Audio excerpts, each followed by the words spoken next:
মক্কায় কুরাইশদের অত্যাচার সহ্য করতে না পেরে শেষ পর্যন্ত মদিনায় হিজরত করেন ইসলামের শেষ নবী হযরত মুহাম্মদ সাল্লাল্লাহু আলাইহি সাল্লাম। 622 সালের 21শে জুন যাত্রা শুরু করে মদিনায় গিয়ে পৌঁছান 2রা জুলাই। সে সময় মদিনায় 3টি ইহুদি গোত্র বাস করত, বনু কাইনুকা, বনু নাদির ও বনু কুরাইজা। এছাড়া আরো বেশ কয়েকটি পৌত্তলিক গোত্রের বসবাস ছিল ইসলামের এই পবিত্র নগরীতে। তাদের মধ্যে বনু গাতাফান ও বনু খাজরাজের মধ্যে দ্বন্দ্ব ফ্যাসাদ সবসময় লেগেই থাকত। মহানবী সকল গোত্রকে এক করে একটি চুক্তি করেন, যাতে করে মদিনার মানুষ একসাথে শান্তিতে বসবাস করতে পারে। এই চুক্তি মদিনা সনদ নামে ইতিহাসে পরিচিত। ইতিহাস পরিক্রমায় দেখা যায় মুসলমানদের আগমনের পর 3টি ইহুদি গোত্রই শেষ পর্যন্ত মদিনা থেকে বিতাড়িত হয়েছিল। এবারের পর্বে আমরা জানব মুসলমানদের আগমনের পর কেন এবং কিভাবে ইহুদিরা মদিনা থেকে বিতাড়িত হয়েছিল। তবে আপনি যদি আমাদের চ্যানেলে প্রথম হয়ে থাকেন তাহলে প্লিজ সাবস্ক্রাইব করুন এবং বেল আইকনে টিপ দিয়ে রাখুন। মদিনা থেকে বিতাড়িত হওয়া প্রথম ইহুদি গোত্র হলো বনু কাইনুকা। ইসলামের প্রথম যুদ্ধ বদরে মুসলমানরা জয়লাভ করে কুরাইশদের বিরুদ্ধে। মদিনা ধীরে ধীরে তখন মুসলমানদের প্রধান শহর হয়ে উঠেছে। সে সময় মদিনায় ইহুদি, মুসলমান এবং পৌত্তলিক ধর্মের কিছু মানুষ বসবাস করত। মুসলিম এক নারীকে অসম্মান করাকে কেন্দ্র করে দ্বন্দ্ব শুরু হয় বনু কাইনুকা গোত্রের এক ইহুদির সাথে। দ্বন্দ্ব শেষ পর্যন্ত হত্যাকাণ্ডের রূপ নেয়। একজন মুসলমান ও একজন ইহুদি নিহত হয়। এই নিয়ে ইহুদি মুসলমানদের মধ্যে যুদ্ধ বেঁধে যায়। ইহুদিরা হেরে গেলে তাদেরকে মদিনা থেকে বের করে দেয়া হয়। ঘটনার সূত্রপাত স্থানীয় এক বাজারে। বনু কাইনুকা গোত্রের মানুষেরা ছিলেন স্বর্ণের কারিগর। মুসলমানরা আসার আগে থেকেই ইহুদিরা এই পেশায় জীবিকা নির্বাহ করতেন। সময়টা 624 সাল। একদিন এক মুসলিম নারীর সাথে এক ইহুদি দোকানদারের বাকবিতণ্ডা শুরু হয়। মুসলমান নারীর মুখের পর্দা সরাতে বলায় তিনি রাজি হননি, আর এই নিয়েই শুরু হয় কথা কাটাকাটি। ইহুদি দোকানদার চেয়ারের সাথে সেই নারীর পরিধেয় কাপড় পেরেক দিয়ে আটকে দিয়েছিল। ফলে মহিলা যখন চেয়ার থেকে উঠে যাচ্ছিলেন তখন তার কাপড় ছিঁড়ে গিয়ে প্রায় নগ্ন হয়ে পড়েন তিনি। মুসলমান নারীর এমন অপমান দেখে সেই দোকানদারকে সেখানেই হত্যা করেন এক পথচারী মুসলমান। এই দেখে কাইনুকা গোত্রের অন্য ইহুদিরা সাথে সাথে সেই মুসলমানকেই হত্যা করে সেখানে। এই ঘটনা চরম আকার ধারণ করে। পরবর্তীতে ইহুদি আর মুসলমানদের মধ্যে যুদ্ধ অবস্থা তৈরি হয়। মুসলমানরা বনু কাইনুকা গোত্র আক্রমণ করেন। 15 দিন অবরোধ থাকার পর মুসলমানদের কাছে পরাজয় বরণ করেন ইহুদিরা। মহানবী বনু কাইনুকা গোত্রের সকল ইহুদিকে বন্দী করার নির্দেশ দিলে খাজরাজ গোত্রের নেতা আব্দুল্লাহ ইবনে উবাই এগিয়ে আসেন। মহানবীকে কাইনুকা গোত্রের ইহুদিদের হত্যা না করার অনুরোধ করেন তিনি। মহানবীর সাথে উবাইয়ের বিশেষ সখ্যতা ছিল।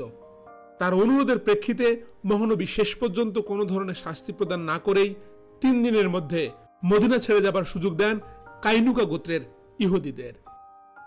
মদিনা সনদ অমান্য করার অভিযোগে মদিনা থেকে বিতাড়িত হওয়া প্রথম ইহুদি গোত্রই হল বনু কাইনুকা। মুসলমানরা মদিনায় হিজরত করার 2 বছরের মধ্যেই 624 সালে প্রথম ইহুদি গোত্র হিসেবে বনু কাইনুকা মদিনা থেকে বিতাড়িত হয়। বনু নাদির মহানবীকে হত্যার ষড়যন্ত্রকারী ইহুদি গোত্র। মহানবীকে হত্যা ষড়যন্ত্রের কথা ফাঁস হয়ে যায় বনু নাদির গোত্রের বিরুদ্ধে। এই বিশ্বাসভঙ্গের অজুহাতে তাদের 10 দিনের মধ্যে মদিনা থেকে চলে যেতে বাধ্য করা হয়। তারা মহানবীর এই নির্দেশ অমান্য করেন। খাজরাজ গোত্রের প্রধান আব্দুল্লাহ ইবনে উবাইয়ের প্ররোচনায় মুসলমানদের বিরুদ্ধে এবার যুদ্ধের জন্য প্রস্তুত হয় বনু নাদির গোত্র। পরে যুদ্ধ না করেই অবরোধেই পরাজয় বরণ করেন ইহুদিরা। বাধ্য হয় নিজের শহর মদিনা ছেড়ে চলে যেতে। তবে ঘটনার শুরু আর একটু আগে। 625 সালের আগস্ট মাস। বনু কিলাব গোত্রের 2 জন ব্যক্তি বিনা দোষে হত্যার শিকার হন মুসলমানদের হাতে। আমর ইবনে দামারি নামের এক মুসলমান এই হত্যাকাণ্ড ঘটিয়েছিলেন। এই নিয়ে মহানবীর মনে খুব দুঃখ ছিল। তিনি রক্তপণ বা হত্যার বদলাস্বরূপ ক্ষতিপূরণ দিতে চেয়েছিলেন বনু কিলাব গোত্রকে। ইহুদি বনু নাদির গোত্রের সাথে এ নিয়ে আলোচনায় বসেন মহানবী, কারণ মদিনা সনদ অনুযায়ী হত্যার ক্ষতিপূরণ মুসলমান ও ইহুদি 2 গোত্র মিলেই বহন করা শর্ত আছে। সেই আলোচনায় হযরত আবু বকর, হযরত ওমর ও হযরত আলী সহ মহানবীর ঘনিষ্ঠ সাহাবীরা উপস্থিত ছিলেন। সে সময় কাব ইবনে আল আশরাফ ও হুয়াই ইবনে আখতাব ছিলেন বনু গোত্রের প্রধান। মহানবী অন্য সাহাবীদেরকে নিয়ে যখন বনু নাদির গোত্রে যান, তারা প্রথমে রক্তপণ দিতে সম্মতি জানালেও পরে তা না দিয়েই মহানবীকে হত্যার পরিকল্পনা করেন। মহানবীকে যে দেয়ালের পাশে বসতে দিয়েছিলেন তারা, সেখানে উপর থেকে পাথর নিক্ষেপ করে হত্যার ফাঁদও পেতেছিলেন। মহানবী এই তথ্য হযরত জিবরাইল আলাইহিস সালাম মারফত পেলে দ্রুত ওই স্থান ত্যাগ করে মদিনায় চলে আসেন। সূরা আল হাশরে এই তথ্য ফাঁস হওয়ার বর্ণনা আছে। পরবর্তীতে হত্যা ষড়যন্ত্র যুক্ত থাকা এবং মদিনা সনদ ভঙ্গের অপরাধে ইহুদিদের 10 দিনের মধ্যে মদিনা থেকে নির্দেশ দেন মহানবী। বনু নাদির সেই শর্ত মেনে নিলেও খাজরাজ গোত্রের প্রধান আব্দুল্লাহ ইবনে উবাই তাদের সাহায্যের আশ্বাস দেন। তারই প্ররোচনায় ইহুদিরা মুসলমানদের বিরুদ্ধে যুদ্ধ ঘোষণা করেন। পরবর্তীতে আব্দুল্লাহ তাদের সাহায্য করতে অসমর্থ হলে 15 দিন অবরোধ থাকার পর মুসলমানদের কাছে আত্মসমর্পণ করতে বাধ্য হয় এবং মদিনা ছেড়ে চলে যেতে রাজি হয় বনু নাদির গোত্র। মদিনা থেকে বিতাড়িত হওয়া দ্বিতীয় ইহুদি গোত্র হল বনু নাদির। মহানবীকে হত্যার ষড়যন্ত্রের দায় মাথায় নিয়েই তাদের মদিনা ছেড়ে চলে যেতে হয়। মদিনায় তখন আর একটি মাত্র ইহুদি গোত্র অবস্থান করছিল, আর সেটি হল বনু কুরাইজা।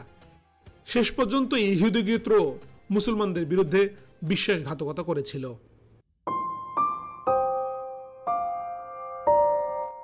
বনু কুরাইজা সকল ইহুদি পুরুষের শিরচ্ছেদের শাস্তি প্রদান করা হয়েছিল। সাল 627। খন্দকের যুদ্ধ তখন শেষ। মহানবী বাড়িতে ফিরে এসে গোসল করছেন। এমন সময় জিবরাইল আলাইহিস সালাম এসে বিশ্বাসঘাতক বনু কুরাইজা গোত্রের বিরুদ্ধে ব্যবস্থা না নিয়ে অস্ত্র সংবরণ না করার পরামর্শ দেন। মহানবী মুসলমানদের সাথে নিয়ে আসরের নামাজ পড়ার ইচ্ছা প্রকাশ করেন বনু কুরাইজা গোত্রের দুর্গের সামনে গিয়ে। শেষ পর্যন্ত বিশ্বাসঘাতকতা করে কুরাইশদের সাথে হাত মেলানোর অপরাধে বনু কুরাইজার সকল পুরুষের শিরচ্ছেদ করা হয়। মদিনায় শেষ হয় ইহুদি গোত্রের বসবাস। কিন্তু ঘটনা শুরু হয় আরো কিছুদিন আগে। বদরের যুদ্ধে মুসলমানদের জয় আর উহুদের যুদ্ধে পরাজিত না হওয়ায় চারিদিকে মুসলমানদের শত্রুর সংখ্যা বাড়তে থাকে। শুধু কুরাইশরা নয়, এবার আরো কয়েকটি গোত্র যুক্ত হয় মুসলমানদের বিরুদ্ধে। মক্কার কুরাইশ, বনু গাতাফান ও বনু মুররা, বিতাড়িত ইহুদি গোত্র বনু নাদির ও বনু কাইনুকা ও মদিনার ইহুদি গোত্র বনু কুরাইজা মিলে এক বিশাল জোট গঠন করে। এই বাহিনীর মধ্যে কুরাইশরা ছিল 4000, গাতাফানরা ছিল 3000, আর বাকি উপজাতি গোত্র মিলে মোট সৈন্য ছিল 10,000। যুদ্ধে মুজাহির আর আনসার মিলে মুসলমান সৈন্য সংখ্যা ছিল মাত্র 3000। প্রতিপক্ষের সৈন্য ছিল মদিনার মোট জনসংখ্যার চাইতেও বেশি, 10,000, আর তাদের ঘোড়ার সংখ্যা ছিল 600। খন্দকের যুদ্ধে এক নতুন কৌশল অবলম্বন করে মুসলমানেরা। পরীক্ষা খনন করে বিশাল কুরাইশ বাহিনীর আক্রমণ ঠেকিয়ে দিয়েছিল মুসলমানেরা। কোনোভাবেই তারা মদিনা আক্রমণ করতে পারছিলেন না। কোনো উপায়ন্ত না দেখে মদিনার ভিতরে থাকা বনু কুরাইজার ইহুদিদের সাথে হাত মেলায় এবং ষড়যন্ত্রে লিপ্ত হয়। মদিনা আক্রমণ করার সুযোগ দেওয়ার আশ্বাস দেয় কুরাইজারা। মদিনা সনদ অনুযায়ী মুসলমানদের শত্রুদের সাথে হাত মেলাতে পারেন না। শেষ পর্যন্ত বনু কুরাইজারা কুরাইশদের সহযোগিতা বন্ধ করলেও বিশ্বাসভঙ্গের দায়ে অভিযুক্ত হয়। 40 দিন অবরোধ থাকার পর কুরাইশরা ফিরে যেতে বাধ্য হয়। খন্দকের যুদ্ধে জয়লাভ করে মুসলমানেরা। যুদ্ধ শেষে মহানবী যখন গোসল করতে যান, তখনই জিবরাইল আলাইহিস সালামের মাধ্যমে বিশ্বাসঘাতক বনু কুরাইজার বিরুদ্ধে ব্যবস্থা গ্রহণের নির্দেশনা আসে। বনু কুরাইজার দুর্গ অবরোধ করলে 25 দিন পর তারা মুসলমানদের কাছে আত্মসমর্পণ করে। তাদের শাস্তির পরিমাণ নির্ধারণের জন্য আউস গোত্রের প্রধান সাদ ইবনে মুয়াজকে তারা তাদের নেতা নির্বাচন করেন। মদিনা সনদ অমান্য এবং বিশ্বাসঘাতকতার অপরাধে সাদ ইবনে মুয়াজ বনু কুরাইজা গোত্রের সকল পুরুষকে শিরচ্ছেদ করার শাস্তি প্রদান করেন। এই শাস্তি প্রদানে মহানবীর সঠিক বিচার হয়েছে বলে মন্তব্য করেছিলেন। বনু কুরাইজার নারী ও শিশুদেরকে মুসলমানদের মধ্যে বন্টন করে দেওয়া হয় এবং মদিনার বাজারে একটি পরীক্ষা খনন করে পুরুষ বন্দীদের এক একটি দলকে সেখানে নিয়ে গিয়ে শিরচ্ছেদ করা হয়, যাদের সংখ্যা ছিল 6 থেকে 700 জন। এটি ইতিহাসের এমন এক কালো অধ্যায় যা সুদূর প্রসারী প্রভাব পড়ে শান্তির ধর্ম নামে পরিচিত ইসলামের ইমেজে। এভাবে মদিনা থেকে তৃতীয় এবং শেষ ইহুদি গোত্র বনু কুরাইজা শেষ হয়ে যায়। মদিনা তখন শুধু মুসলমানদের শহর। ইহুদি মুক্ত হয় ইসলামের পবিত্র শহর মদিনা।